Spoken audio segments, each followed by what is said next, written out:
Hi everyone, welcome to This is 42 podcast. My name is Desh. This week I speak to the evolutionary psychologist Diana Fleischman. She has a fascinating mind. We speak about disgust, the difference between men and women from a biological point of view, and then the conversation goes towards monogamy and polyamory, which is something she can speak in detail about. I truly hope you enjoy this conversation, and if you do, please subscribe and spread the message. Here's Diana Fleischman. Thank you for coming on the podcast. Thank you for having me. We're so polite. That's the way to be, right? So I want to ask about evolutionary psychology and evolutionary biology. Cool. What's the difference? Well, evolutionary biologists tend to study non-human animals or even plants. They study the evolutionary basis of adaptations that tend to be physiological, whereas evolutionary psychologists study psychology. So they're looking at aspects of the human mind, things like mental disorders, emotions, aspects of cognition. And evolutionary biologists, well, people call me an evolutionary biologist all the time, and I'm flattered because evolutionary biology is a somewhat harder science than evolutionary psychology. But evolutionary biologists often don't want to be associated with evolutionary psychologists because there are some evolutionary psychologists who speculate pretty wildly and without a whole lot of evidence. And evolutionary biologists say, no, some of them say, no, you have to have some kind of molecular evidence of evolution or some kind of gene that you're looking at in order to make the kinds of assumptions or hypotheses that you are. And then we say, nope, sorry, we don't. Which is why there is an element of controversy around what you study. The whole field. Yeah. Can you elaborate on that a bit more? Why do people hate on evolutionary psychologists? So people hate on evolutionary psychology for many reasons, but I'll kind of hit the major ones. One of them is because of sex differences. So if you look at men and women, we think that men and women evolved somewhat different psychologies, which gives them different aptitudes.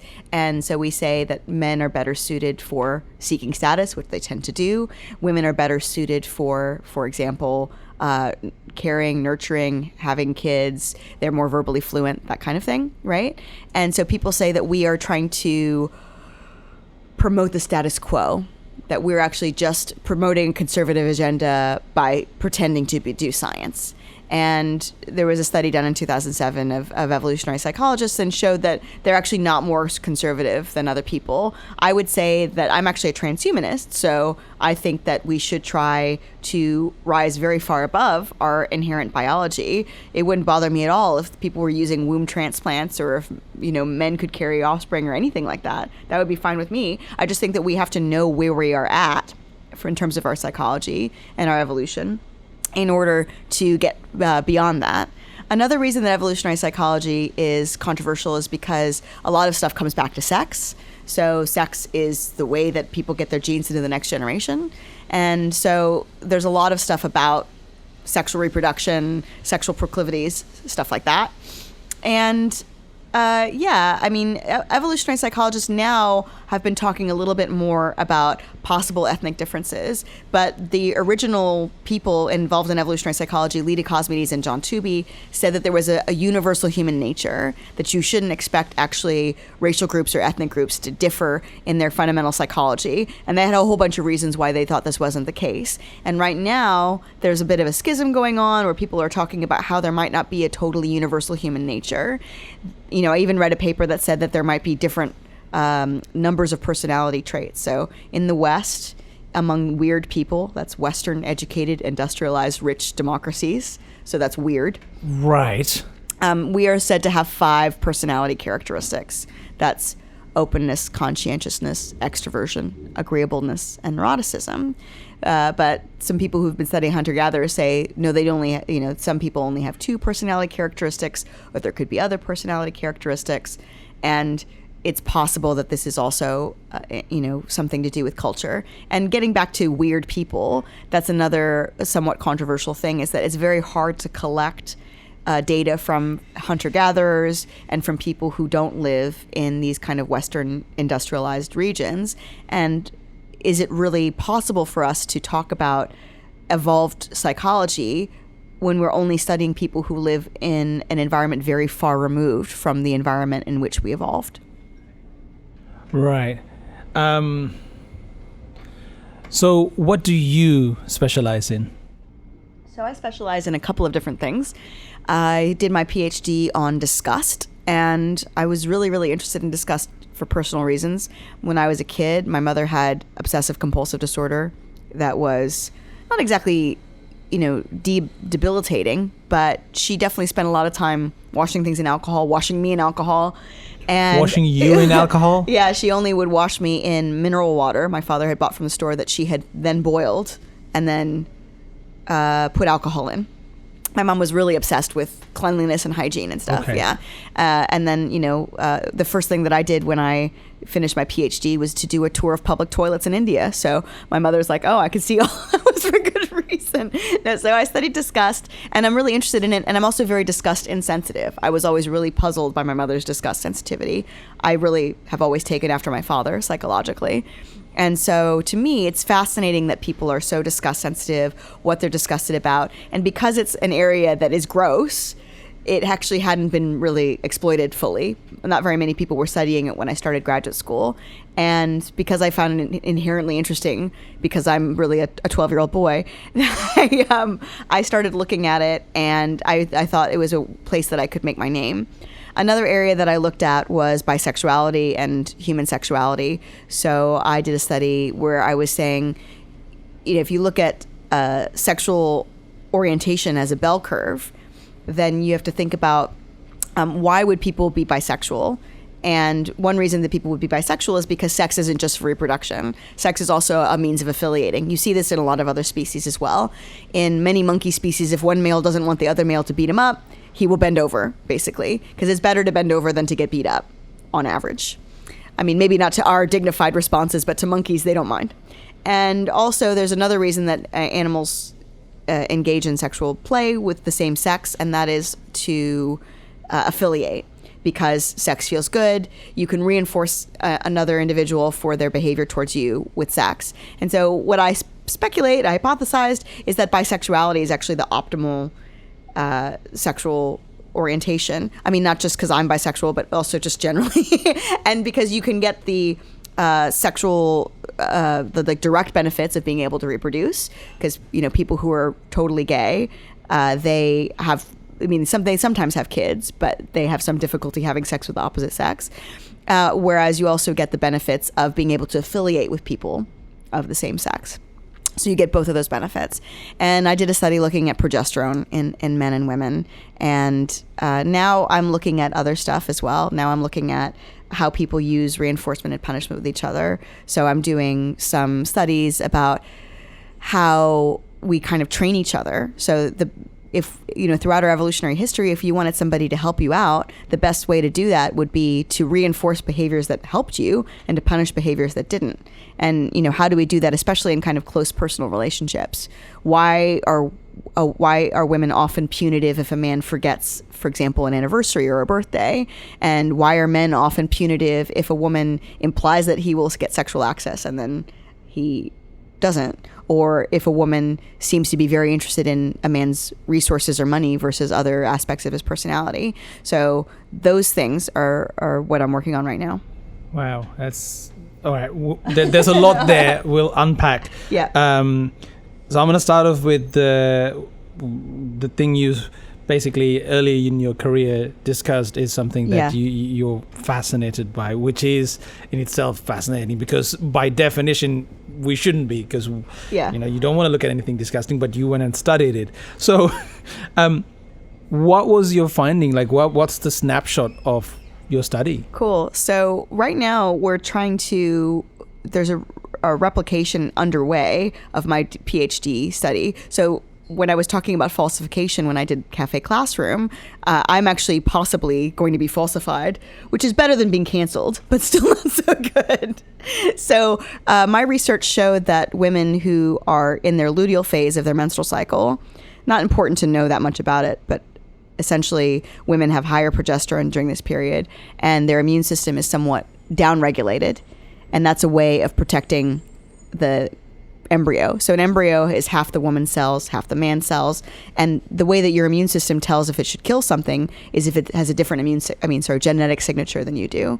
So a woman's body could kill an embryo, and that would be pretty maladaptive. So the idea is that the immune system stands down for 10 days before the woman has confirmed that, her body has confirmed that she's pregnant. And my hypothesis was that women in this interval would show more disgust sensitivity.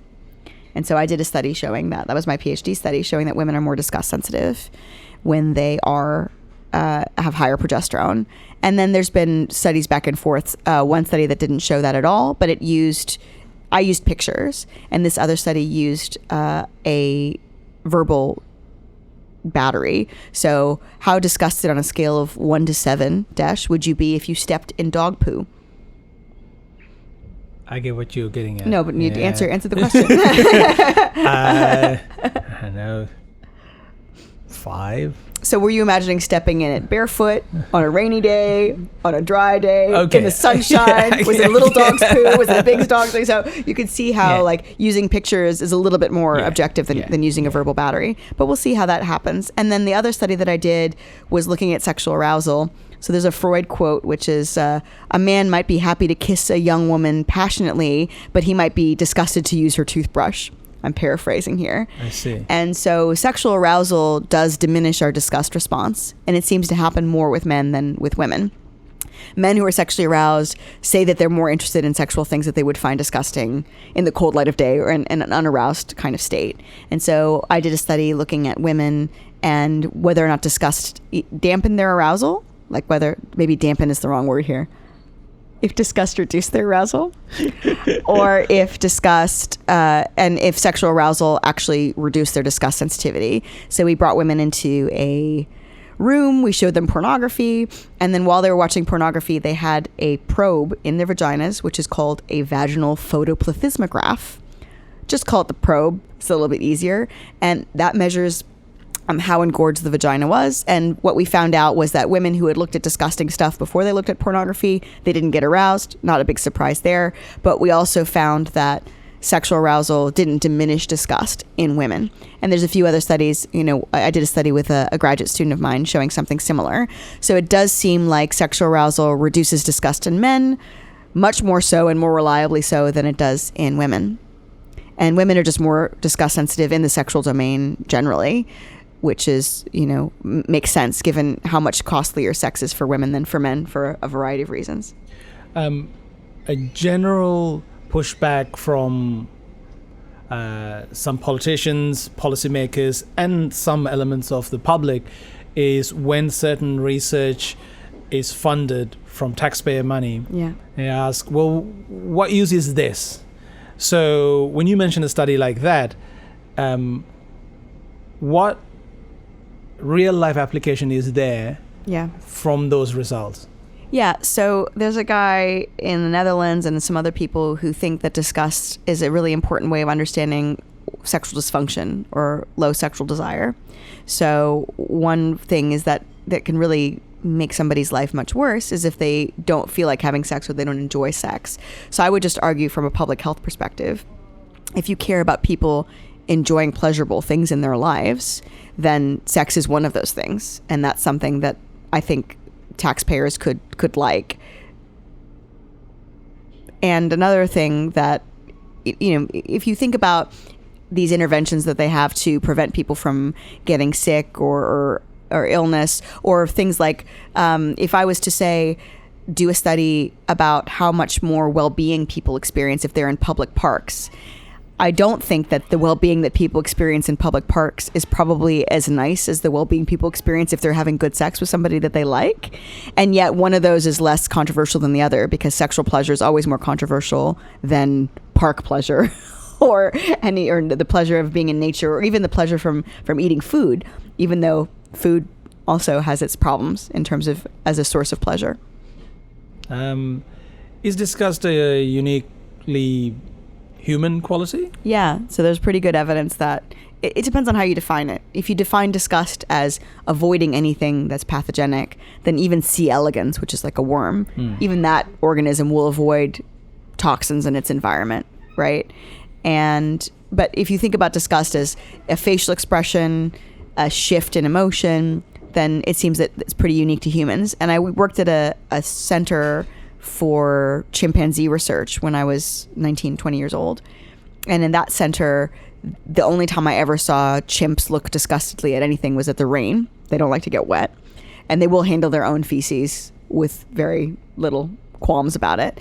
So there's not a lot of evidence that these animals experience disgust. I went to a whole conference about disgust and animal models of disgust. Conference about disgust? There was, yeah, in Bielefeld, where Bielefeld is a city in Germany where they do conferences, but there's also a thing called the Bielefeld conspiracy, which is the idea that Bielefeld does not exist. I've been there, so it does exist. Okay. But people had all kinds of different models. So there was a lady who was talking about disgust, talking about how ants avoid pathogens in their environment. So if a sick ant goes into the colony, they spray it with a certain kind of smell, or it has a certain smell to it, and then they do hygiene and they get rid of it. And then also how rodents and other animals avoid toxic foods. So other animals do have ways of avoiding pathogens in their environment, and they have hygiene behaviors. They're just not the way that we communicate to each other that something is disgusting. Right. All right. Let's talk a little bit about, you mentioned earlier, one of the reasons that your field is frowned upon is focusing on the differences between men and women. Yeah. Is there a difference between men and women?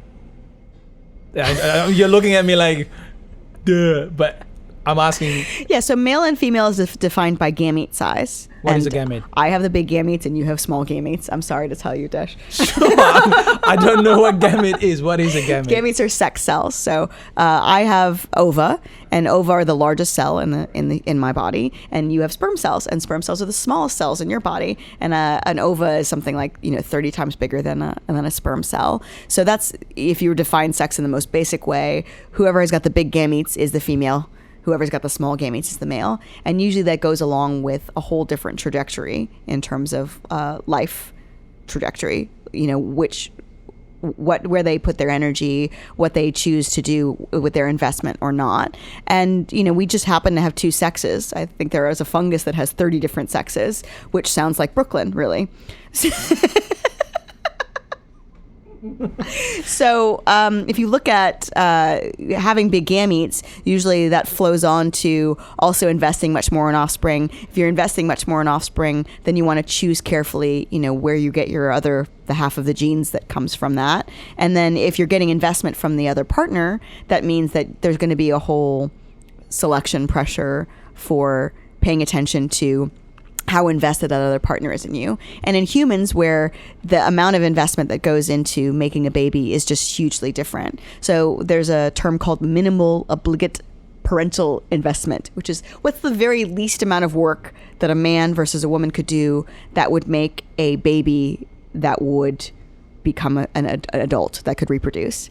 And so for a woman, she has obviously 9 months of gestation. And in hunter-gatherers, these women breastfeed for 3 years. Usually, because that's the best way of spacing apart their babies. And also, how do we know this?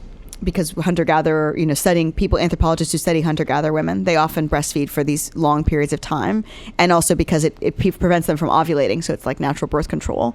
Whereas, what's the minimum amount of time and energy a man can spend to create a child that becomes an adult? I mean, maybe 10 minutes if you're being like on the generous side, right? And so that's just like a vast difference. And there's just so many downstream effects of that. Women assessing men for their ability to invest, and also protection against other men who would like to engage with women without actually paying the courtship price or without actually investing. And also men competing with one another, because when the cost of reproducing is so cheap, you have to compete with other men in order to get the chance to reproduce. So I want to go back to this whole sex difference thing. You looked at me weird. What do you say to people that it's a social construct? The male and female is a social construct, and I've seen news articles where parents have decided not to reveal the gender of their child. Yeah. They can decide it when they grow up, and there is a somewhat of a widespread awareness is the word I'm using right now, where gender is there's fluidity in gender. What does that mean from the perspective of an evolutionary psychologist? Okay.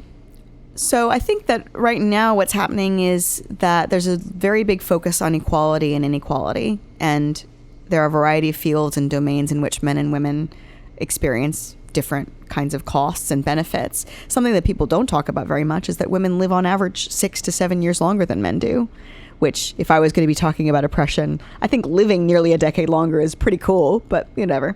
So you look at this kind of focus on equality and inequality, and when people think that the way to actually remedy this inequality is by changing our ideas about what is actually happening. And if you have this environmentalist view that it's actually social construction that's changing how men and women behave, then there actually is a possibility for perfect equality if only we can get the right cultural and social messages out there and taken up by people. And so when people decide to raise their kid gender neutral, what they're saying is, I'm willing to pay a very large cost in order to try and get rid of this binary that I think is causing all these terrible effects. Unfortunately, there's just so much evidence now that it doesn't matter that much how you are raised. You're going to exhibit masculine and feminine characteristics. And I'll give you what I think are 3 really good examples of this. One is that monkeys, who don't tend to watch a lot of television or Gillette ads or anything like that, they actually show gendered toy preferences. Males have a very much stronger preference for toy trucks versus plush toys than females do. Another really good example of how testosterone influences behavior is in girls who have this disorder called congenital adrenal hyperplasia, which is essentially their adrenal glands produce more testosterone and they end up having more androgens floating around in the womb. And they tend to have more masculine typical interests. In one study of girls with CAH, congenital adrenal hyperplasia, and their sisters. So these are girls who've had the same environment. They've had the same parental environment. The girls with congenital adrenal hyperplasia, about half of them took a toy car or truck home at the end of the study when they were allowed to choose a toy. Whereas 28% of the girls without CAH decided to take a doll. Only 7% of the girls with CAH decided to take a doll home. So there are these huge differences, even though they have the same environmental influences. And finally, there is a kind of perfect natural experiment in the Dominican Republic where there's these boys who are born with what looks exactly like female genitals, and they're called huevadoses, which means eggs at 12. So they look like they have female genitals at birth. And then it's because they're immune to a certain kind of testosterone. And then when they turn 12, they develop testicles and a penis. So it's like a perfect experiment. Right. And these boys, there's a study of, I think 19 of them, where they were looking at, how do they grow up? I mean, they decide to take, some of these boys, they're named Catherine. They only get their first haircut when they're, 12 or 13 years old. And yet they end up developing as normal, almost always heterosexual men who want to take on a male gender identity. If gender was really socially constructed, these guys would at least be super confused and they would want to be women when they grew up. There's all kinds of arguments that you can make. If you're just trying to snipe at the idea that sex roles or gender or being masculine or feminine is mostly innate, you can find holes in these kinds of arguments. But the truth is that the people who are on the environmentalist or nurture side, if they figure out some kind of program where they can raise a boy and a girl such that they don't have any different preferences or any kind of different aptitudes, more power to them. But what they're just trying to do is say that we're wrong, but they actually haven't put in any positive. What I mean by positive is they actually haven't said, okay, these are the effects and these are the natural experiments that show that we are right and that the kind of evolutionary perspective is wrong. The last thing I'll say about this is because women tend to disproportionately take care of children and be concerned about their well-being and their psychology, this whole push to raise children in genderless environments is unfortunately going to put the burden on women to raise their children in these genderless environments. If you don't want to send your kid to daycare, and actually it's other children who are the most gendered. They're the most like, are you a boy or a girl? Do you want to play with toy cars or toy dolls?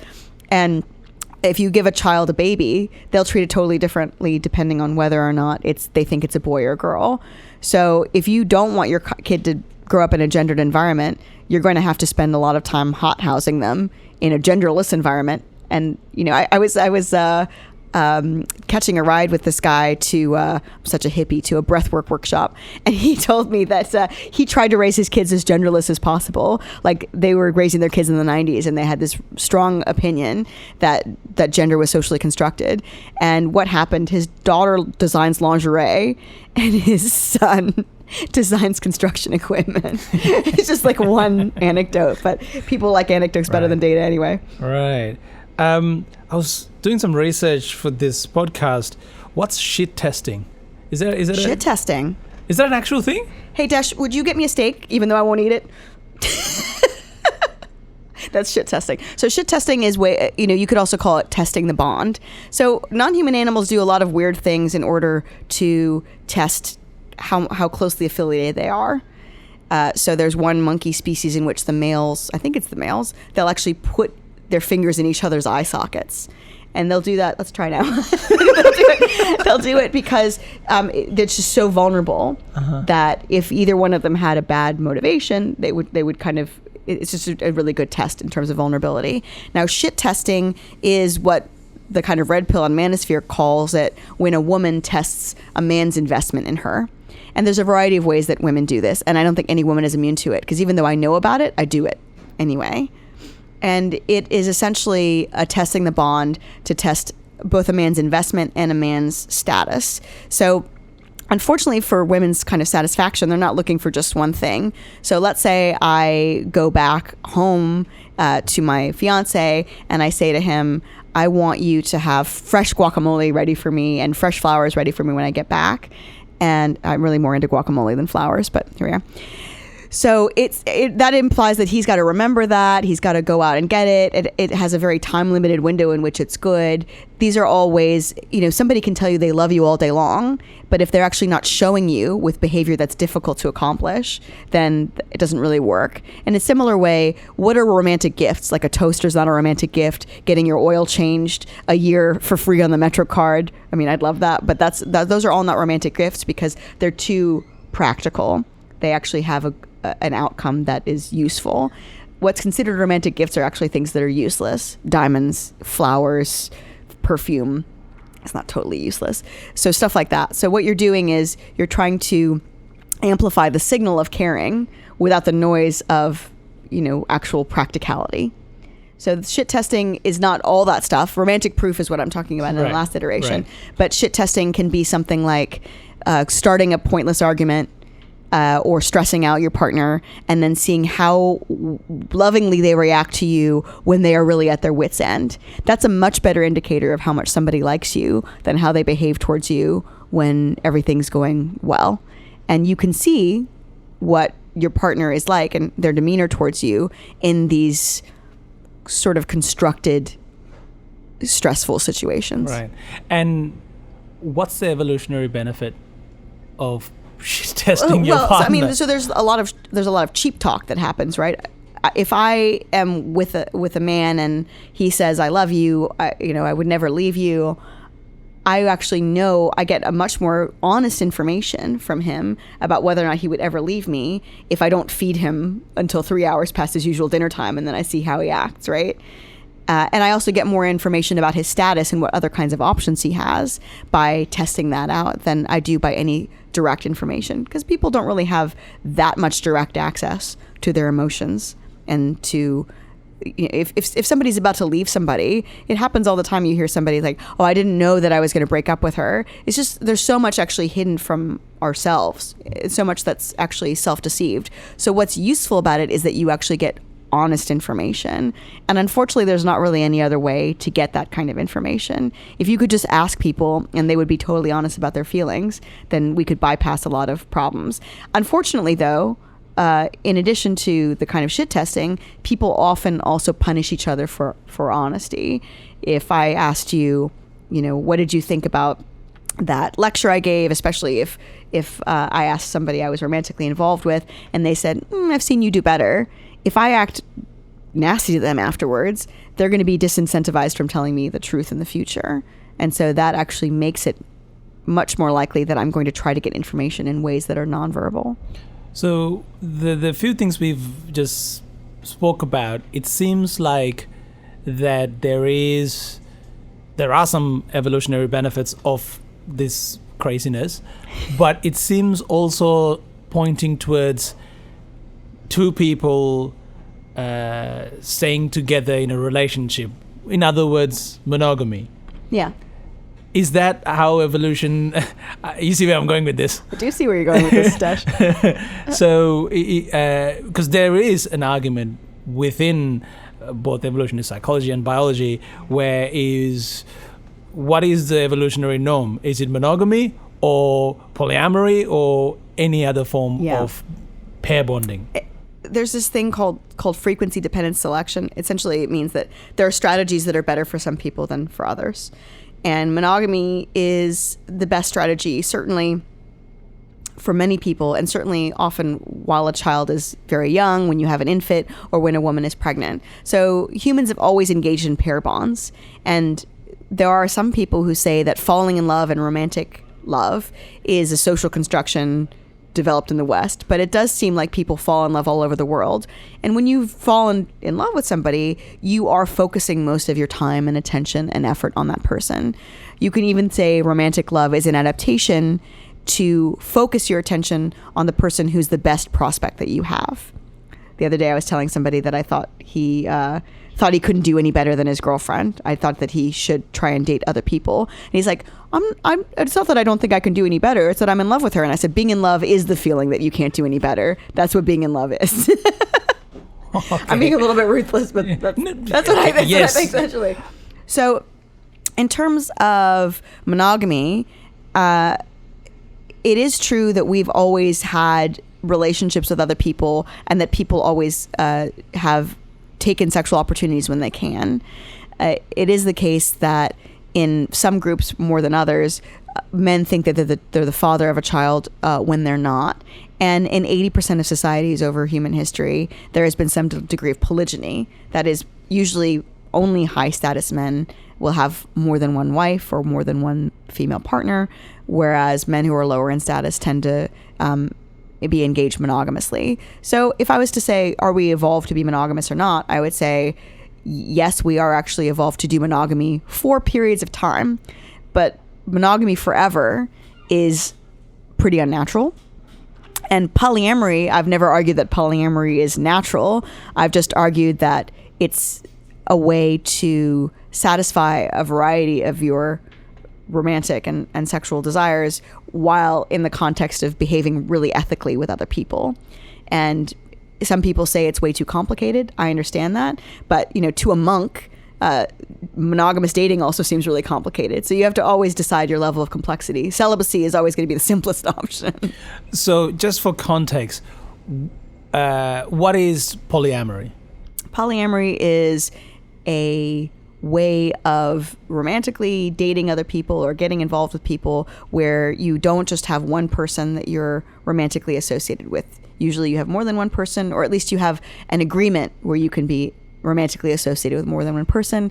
And part of polyamory is that you're honest, that you tell people that you are engaging with other people. So everybody's got their own kinds of rules. There are people who do don't ask, don't tell, where they have sex with other people and they don't tell that person. That's, I think, not polyamory, but I think polyamory is anything open and honest that includes having sex with more than one person or the explicit agreement that you can have sex with more than one person. So earlier you mentioned the term sounded like polyamory, but it's not. Polygyny. What's polygyny? A quick primer. Gyne, like OBGYN, gyne is female. So right. Polygyny is multiple vaginas. That's polygyny is having multiple wives. And there's polyandry, like androgens, and that's having multiple husbands. And there's polygamy, like marriage. Monogamy, polygamy. So that's like gamy is marriage. So polygamy means like being married to more than one person, whether you're a male or a female. Like bigamy is being married to two people. And polyamory, people think it's perverse because it mixes Latin and Greek. That's what really the problem is. No, I was kidding.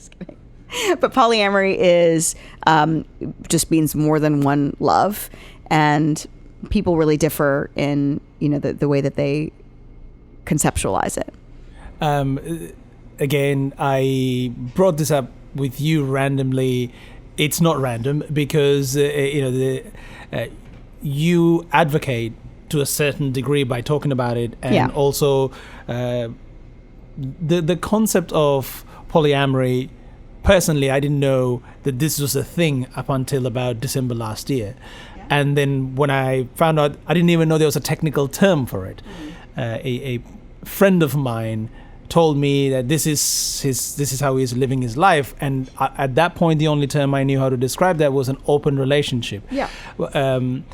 And then I've heard the term swinging, and they all seem to be somewhat of almost like a derogatory way of describing a certain relationship. It's like, oh, they're like that.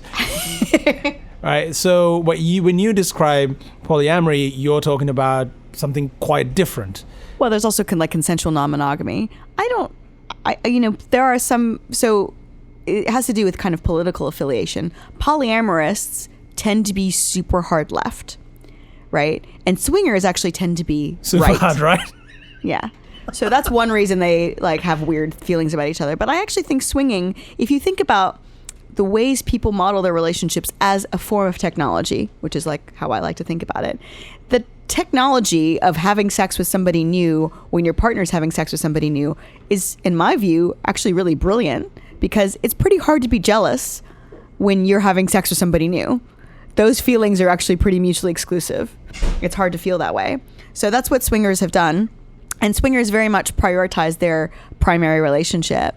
Polyamorists, there's a whole gamut, but from people who have a hierarchical relationship where they are married or very seriously involved with one person, and they might have one or two other partners who they see very infrequently or very rarely, all the way to people who do something called relationship anarchy, where they're seeing multiple people or a few people, and they say that none of them have any more importance romantically than any other one. This sounds very complicated, but I get it. You mentioned earlier to a monk. Yeah, to a monk, monogamy seems complicated. I agree that. So my view, and Jeffrey Miller, who's my evolutionary psychologist fiance, we have developed rules that we think really simplify things a lot. And we have to talk about it. I think he's going to be writing something about it as well. But I think people make things needlessly complicated because they're not really considering, for example, the evolutionary psychology of jealousy. Which is my next question. Jealous, yeah. So men and women experience jealousy differently. If you were trying to make a relationship work in polyamory where the rules were symmetrical, it would be pretty difficult. And I've seen people try to make rules. And for me, because I understand what makes Jeffrey jealous and the evolutionary origins of that jealousy, then I can choose relationships and people to see that are going to reduce his jealousy. I've often seen women say, oh, well, my partner, he can sleep with women who are, over 30 or whatever, but he can't have sex with younger women. And they'll say, for a virtuous reason, I don't want him to have sex with younger women because, it's just creepy, or it's not right for somebody much older to date somebody much younger, when in fact, they just don't want him dating somebody much younger because younger women are more attractive on average, and because they have more reproductive, they have more fertility, basically. So I just don't fool myself about any of that stuff. We still have like age limits, and we still ask each other permission for things. I think if I was going to say any one rule that we have that I think really limits the amount of time we have to sink into negotiating stuff, I would say that for me, it's that we're conflictogamous, which we only argue with each other. We don't argue with other people. If my partner gets in a relationship where he's having an argument with somebody else, that either means that he hasn't communicated clearly enough, that the desires of that person and his desires are very mismatched, such that, perhaps she's got a problem with me. And that for me is where we kind of draw the line. You're allowed to have happy, like nice relationships with other people. I don't want to be helping to mend your heart when you're upset about how some other woman treated you. That's not in my domain, in my view. Right. So, I mean, as you just pointed out, jealousy is a part of the human condition. Yeah. So what you're saying is this polyamory to work, you need to have different set of rules based on...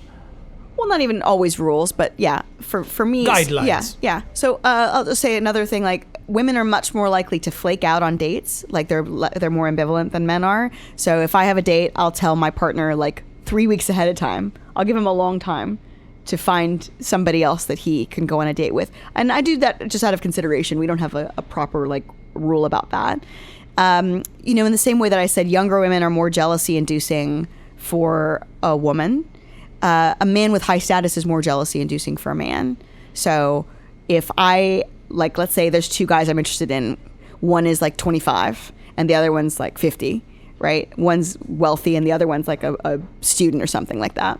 It's going to make my partner much less jealous for me to engage with somebody lower status than somebody higher status, because status is the way that men measure each other. Right. I mean, so did you just give away that everyone you're interested in is going to be where they are? No. I mean, there's obviously there's also empathy and like people that we know, those kinds of things as well.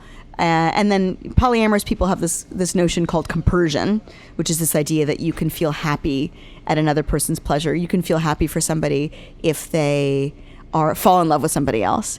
I think compersion is socially constructed, which is why you don't hear about it very much. But I also think that you can cultivate a certain happiness for your partner if you feel really secure.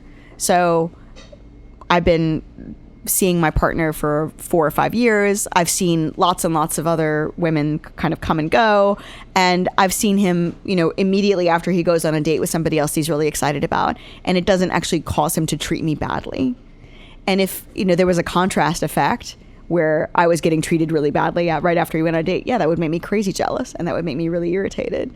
But, you know, when you have enough experience with these things, then ultimately you become, I don't know if desensitized is the right word, but again, celibacy is the right choice for some people. That's the amount of complexity that they want to deal with. Monogamy works for a lot of other people. We're kind of intermediately polyamorous. We see other people, but not all the time, and not when we're spending a lot of time together. We often don't see other people for months. And then there are people who do polyamory where they're literally dating full time. Other than their job, dating is all that they do. And I'm not going to, you know, cast aspersions on that, because that actually sounds like a lot of fun. It's just not my bag. Like I have other things I need to do. Is there a evolutionary explanation for the existence of polyamory?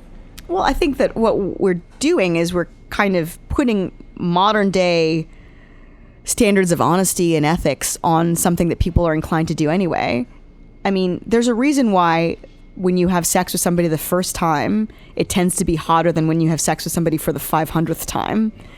And if you've ever seen that movie, Eternal Sunshine of the Spotless Mind, they hook up again after they've had their memories erased, and they fall in love all over again. Sorry, spoiler. And they fall in love all over again, and they have this hot sex again. And, you know, if we didn't have this, like if having sex with a person that you've had sex with hundreds of times before was always the best thing, then that would mean that we were actually perfectly inclined towards monogamy, right? So I think that all polyamory is trying to do is say, what is the way that we can enjoy all of the things about meeting and being romantically entangled with new people? You learn a lot more. If you're engaging in courtship with somebody, you have this creative burst. You pay attention to them in a deep way that you often don't pay attention to people you're not trying to sleep with. I'm not saying that that's always the case, but that's often the case. And you have this novelty. And you also develop like a really lovely network of people. And there's these intermediate kinds of, there's friendships, there's romantic relationships, there's boyfriends, there's people you see once every 5 years. There's all these kinds of other kinds of relationships that you can cultivate. And I think that the desire for novelty, the desire for variety is very much ingrained in our evolutionary makeup. It's just that we're trying to do it in the most ethical way possible. And in my view, and the way that I'm trying to do it, is I'm trying to do it in the least messy and complicated way possible. Right. I mean, there are some evolutionary psychologists and some academics written books about this is the most natural way to be. No. But it's not the case. Being radically honest is not a natural way to be. We are deceptive creatures by design. And, just the other day I was thinking, like, what's a good example of self-deception? Georgia O'Keeffe did not think that her paintings look like vaginas. She, till her grave, said, these do not look like vaginas. If there's no better example of self-deception than that. So if she can paint every day and think this does not look like a vagina, then people are capable of thinking, I'm not in love with this other person. I'm only attracted to my partner. I've only ever been in love with my partner. These are all kinds of possible forms of self-deception that we engage in, often for the service of the greater good. And I know, for example, one really, really wonderful, rational genius of a woman who is polyamorous, and she decided to become monogamous because she missed that bittersweet missing, right? If she and her boyfriend were apart from each other, she wanted to really miss him. She didn't want to be enjoying somebody else or have him enjoying somebody else. They wanted to have this longing and bittersweetness and work on stuff together and not do what she had done before. So I definitely think, I think I could be monogamous again. And if I get pregnant and have children, I might think polyamory was like the weirdest, dumbest thing ever. I might change fundamentally as a person. I don't necessarily think that I'm going to be consistent with my attitudes or emotionally. Rationally, I think I will be. But I might change my emotional feelings about this in the future. And that's totally fine. I'm not wedded to it. Have you seen the Louis Theroux documentary about polyamory? It is the cringiest thing I've ever seen. It is so sad. I think I want to do something where I just do commentary over it. So the kind of Pacific Northwest polyamorous, polycule kind of communities, they just do things really differently than I would. And in particular, there was that one couple, and it's very hard to achieve sort of equality and parity. In that one case, there was a woman who had a new boyfriend, and then her husband had nobody other than her. And it was making him really jealous and sad. But because they had this social norm that jealousy was, in some sense, wrong and bad, that he wasn't actually perfectly content to express himself. And maybe he would have been willing to say, look, this makes me incredibly jealous and sad, but it's fine. Or maybe it would have been better if she had helped him find a girlfriend so that they could have had some kind of equality. But I don't know if those people are, what I would say are representative of polyamory. They seem to have quite unusual lives, and they seem to be more on the polyamory as a full lifestyle, polyamory as full-time other than your job, or polyamory as the way that you conceptualize, whatever relationship anarchy, that no person is above or below another. Because I said polyamorous are so lefty, they often almost take like a Marxist view of relationships, right? That there should be no hierarchy, that there should be like a really flat structure where people are equal. Whereas for me, I almost think about polyamory is like an economy, like people who are in exchange with each other. Right. I'm mindful of time. There's one area we haven't gone into just yet, so I'm gonna try to keep this simple. There's nothing simple about what we're about to talk about. Oh no. Me Too movement and the modern day feminism movement. Do you have any thoughts? None whatsoever. No? Okay. What is your take on modern feminism? If you never thought about it, here's your chance. Oh man, I just can't wait to just, think about it for the first time. I think that modern feminism has some stated aims that are in conflict with its strategies. So in terms of Me Too, what would people say is the aim of the Me Too movement? I think the aim of the Me Too movement, I thought, maybe, was to rehabilitate men and to help men learn more about how they would be harming women in their interactions. Do you think it was rehabilitation? I thought it was holding men accountable. I was going to say holding men accountable. Yeah. Powerful men accountable for cultures that they have cultivated for decades. Yes. So it has had a certain retributive aspect to it. And as far as I can tell, nobody who has been Me Too'd has been able to say, there's no metric by which you can uncancel yourself. There's no way that you can come back. And so if I was going to say to you, Me Too, hypothetically, is actually not a movement to hold men in power accountable. It's a way to cancel white men such that women can take their place. But Me Too has called out men who are not white. That's true. Not very many, but it has. Yeah, absolutely. I think that what it seems to be happening to me, if I was to say, and this is, I'm a big fan of actually looking at what's happening versus what the stated objective is. If I was just looking at the behavior rather than the stated objective, then I would say that you could say Me Too is actually about replacing men with women in positions of power. That's a pretty controversial statement to make. Yeah. Well, that's what I'm here for. And also, why'd you say that? What evidence do you have to say that? There's no objective standard of who is going to be held accountable. So people have been, quote unquote, held accountable, everybody from somebody who actually sexually assaults people to men who make arrangements with women such that they've said that I'm going to give you something in exchange for sexual access, which is super common, all the way to people. But that doesn't make it right. There's a power imbalance. Doesn't make it wrong either. Well, doesn't it? Because if someone feels as the only way to get somewhere is to do some sexual favors to some creepy old dude. Why does he have to be creepy and old, Desh? Okay, point taken. But somebody of power. Yes. The only way for you to get where you want to get is through this providing sexual gratification to people of power, regardless of their age.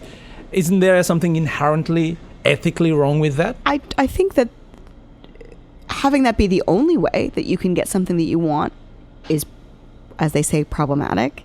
But having it be a way that you can get what you want and you do it voluntarily and consensually, and the other person, there's two ways of thinking about women in these interactions. But isn't in most cases it is, especially in the creative arts industries, like Hollywood, the music industries, because I used to work in the music industry, and anecdotal maybe, but it seemed to be the general way. If you're a female, you want to get somewhere, you have to go through these gatekeepers at various levels of power and have sex with them.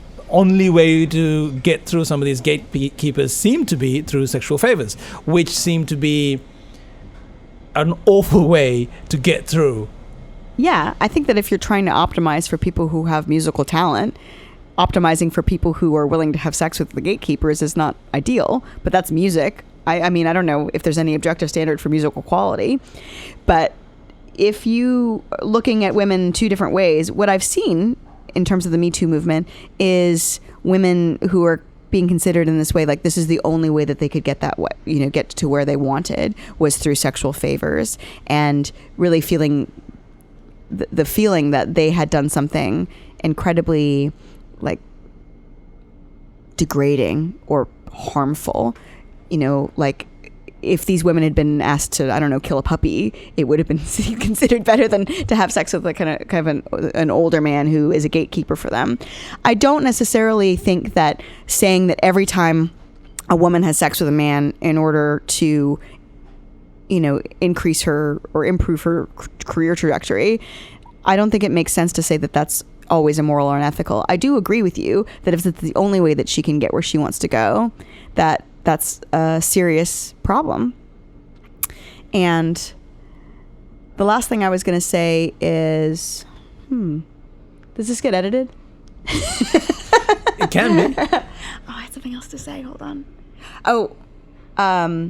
Yeah. So one thing that is ignored a lot in this conversation. Oh, I'll just say there's This American Life, which talks about a guy who was accused of sexual harassment, and it talks to 5 different women who worked for him, one of whom was the, very consciously using her attractiveness as a way of getting a job with him. So she had no experience whatsoever. She knew that it was going to be very difficult for her to experience. And then she bypassed a lot of what would have been very arduous work by appealing to this guy's sexual interest. She never had sex with him. I think the worst thing that he did was he showed her a picture of his penis. Not cool, but also, not Rwanda. It's just not that big a deal, right? And she at the time was willing to pay that. Are you a Christina of Summers fan? She was willing to pay that cost.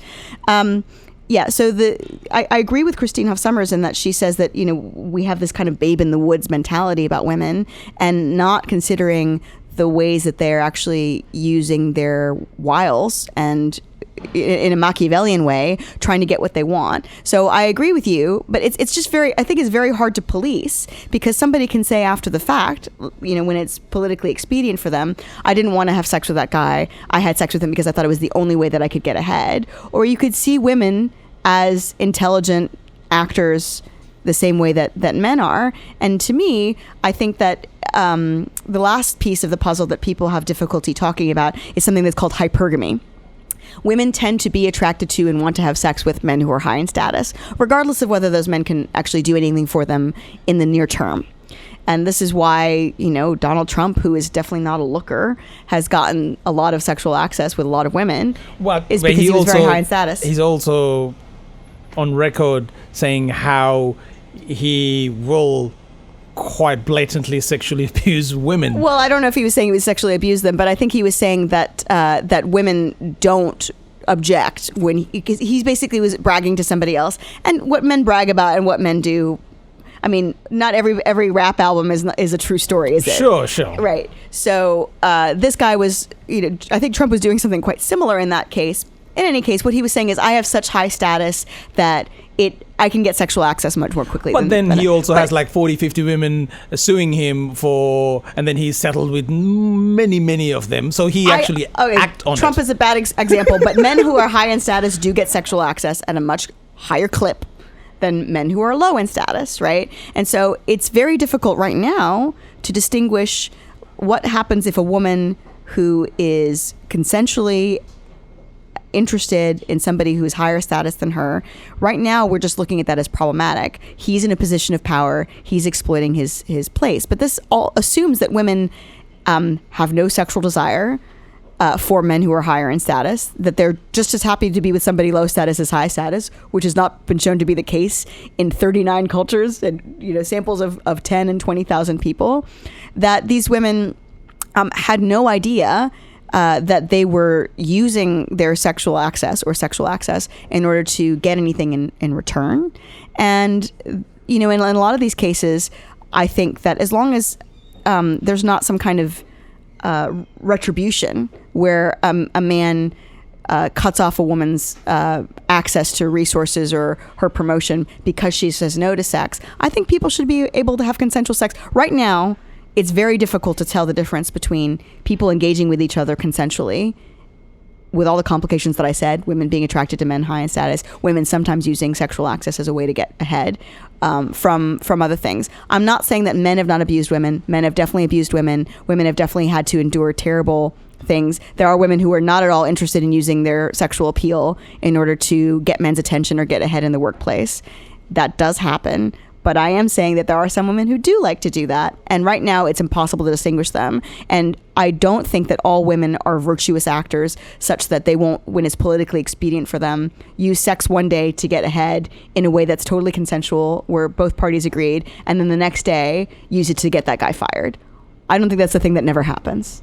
Okay, so I was going to bring this to sexual harassment because there's a 2008 study in Australia by the Human Rights Commission, and the the number that has been put out, which I spoke to Christina Summers and Roxanne Gay in now an infamous conversation where 1 in 5 women who have been sexually harassed came up, and that was presented from an American context not to be true. Since then, I've looked into more about this. 1 in 5 seem to be sexually harassed in an Australian context. And Australia definitely has a problem with sexual violence as well. Quite a sizable number of women get either seriously injured or result in death due to sexual violence in Australia in a higher proportion compared to the rest of the world. So that's an actual problem. It's not based on hyperbole, rhetoric. It's an actual problem. Women are more likely to die at the hands of a domestic partner. Yes. What was the I don't know if you were there when we were in Tasmania. What did they say? It was 1 woman a week? Yes, that's correct. That is a number. Okay. 52 is the annual death rate in Australia on average. And it's like every week we hear a piece of news. Yes. And that's normal.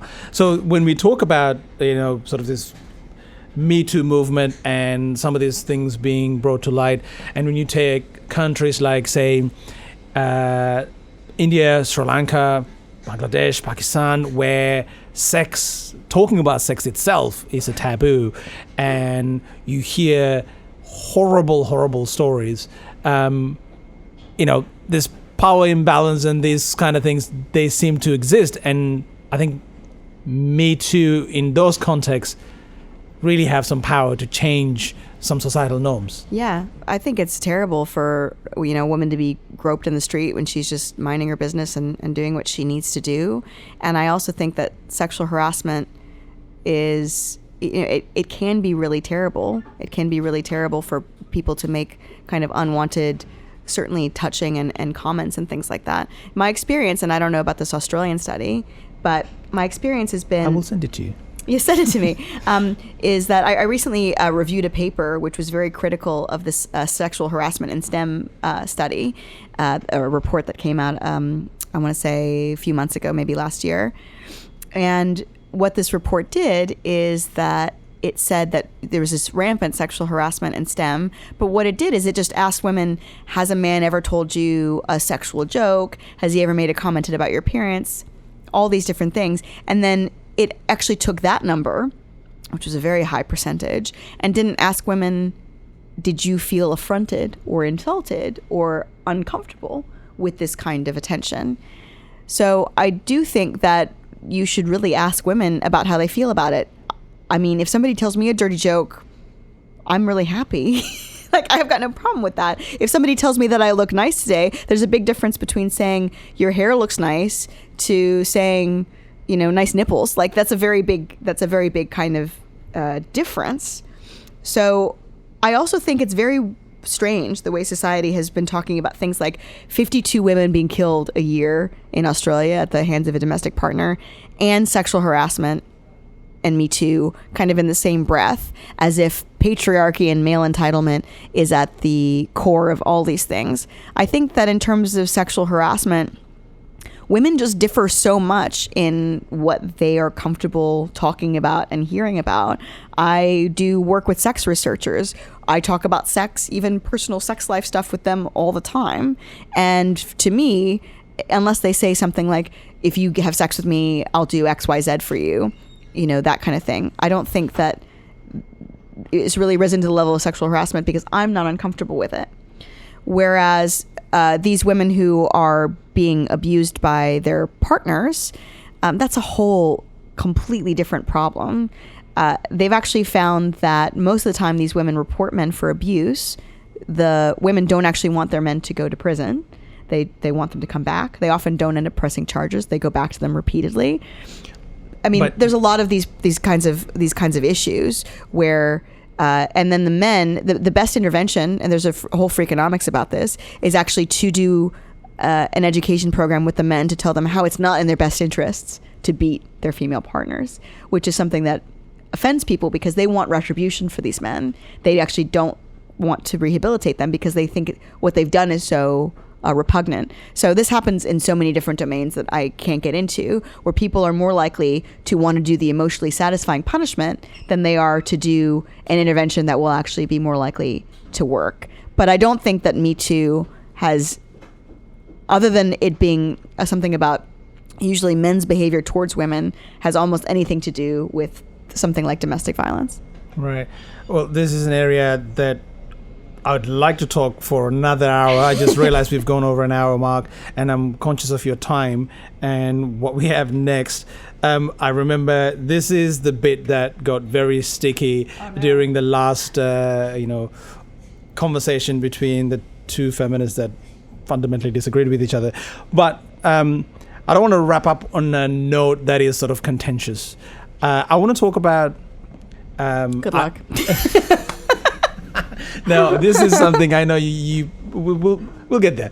I'll try at least. You mentioned in an offline conversation that you want to have fun. And that's sort of your life. It's a sharp turn from where we were. In the sense of, so the reason I'm bringing it up is I'm interested in what people do in their lives to find meaning. Yeah. Right. And I from my limited interaction with you, it seems like being happy and having fun seem to be where you find meaning. And your polyamorous relationships and being just talking about anything and just having a laugh about it seem to be your way of living. Yeah. Am I right? Or can you tell me, how do you find meaning in life? I find meaning in life, yeah, I do. I think pleasure is just wonderful. And I'm just very temperamentally kind of super happy. And this is my temperament. But I also find meaning in potentially, decreasing the amount of suffering. I am a utilitarian, so it's important for me to try and decrease the amount of suffering and increase the amount of pleasure in the world. And that happens all kinds of different ways, right? I talk about veganism and vegetarianism. I encourage people to try to reduce the amount of suffering that they cause with their food choices. I also encourage people to do things that will make them happy and encourage people to adopt kind of healthy lifestyle choices. I don't do necessarily all of these things, and I have sometimes worked on problems that I thought were important for human suffering. I worked on menopause. I worked on hand washing actually in India for a while. So I have thought about these. The way I find meaning is thinking that I might in some small way actually improve the lot of sentient beings more generally and humans specifically in the world. But in terms of my personal life, yes, having fun, enjoying myself, having a laugh, enjoying pleasure and giving happiness to other people however I can. Not even just happiness and pleasure, but the people that I associate with, including, and I put myself in this camp, learning new things and satisfying your intellectual curiosity is just an incredible pleasure. And that's one of the higher forms of pleasure that I also pursue, and I look forward to helping other people pursue. And you're yet to write a book. I am yet to write the whole book. But you are working on something. I am working on something. And it is going to... Because I watched some interviews from maybe 2018 where you talk about something. Where are you with the book? Where am I with the book? Well, I have a 20,000 word book proposal, which is what I've heard too long for a book proposal. So that's not a book proposal. That's a book. So right now it's gotten too long. But yeah, I'm working on a book called How to Train Your Boyfriend. And How to Train Your Boyfriend it's not going to be exactly what it seems by the title. Essentially, I think that women have an evolved psychology. I mean, both sexes have this, but women in particular have an evolved psychology to try and shape men's behavior in ways that would have benefited women in the long term. And I mean, in my view, this is a female superpower, remembering people's preferences, anticipating their behavior, shaping their behavior. And women do this also with their children. Women are amazing at this. And they teach their children how to behave in society with a kind of combination of rewards and punishments. But in my view, human behavior hasn't been inspected in this particular way. Nobody's actually taken this perspective of saying, how does behaviorism intersect with evolutionary psychology? How are we all intuitive behaviorists? That is, using rewards and punishments iteratively on the behavior of those people who are close to us. And how can we curb the worst instincts in that respect? Things like shit testing, things like nagging, right? There are ways, just one very small example. I really like it if somebody anticipates what I like. It feels really good if somebody gets me a gift that I would have picked out myself, because what it shows me is that the person has been thinking really deeply about me and getting to know me really well, especially if that's the thing that I don't really advertise that I like. So what I do is, especially after a night of drinking, I get on Amazon, I put things on my wish list, and then I forget I put them on there. And then I pretend when somebody gives me a gift from my wish list that they picked it out. So that's a way that I try and circumvent this pleasure that I think is, in some sense, is not really fair to expect people to anticipate my preferences. And there's lots of other stuff like that I'll be talking about as well. Well, look forward to it. There are a few areas that we didn't have time to cover. I'm looking forward to talking to you again. I'm pretty sure when I listened back, I'm like, I should have said this, I should have asked this, because it has been a fascinating conversation. Thank you so much. Thank you. Bye. Hi guys, thank you so much for watching. If you like this video and want more, don't forget to like, subscribe and leave a comment, because we'd love to hear what you think. Until next time.